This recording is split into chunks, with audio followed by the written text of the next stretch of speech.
Card not working? 5 quick fixes to get your GoHenry card working again, fast.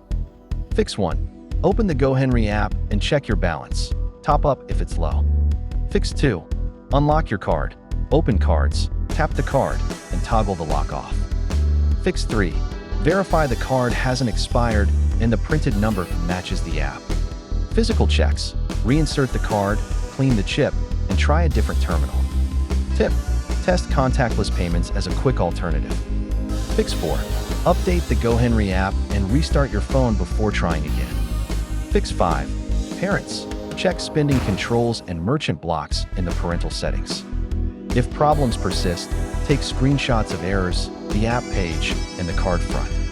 Then contact GoHenry support inside the app or at gohenry.com/help for fast assistance.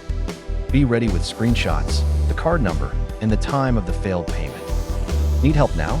Contact GoHenry support.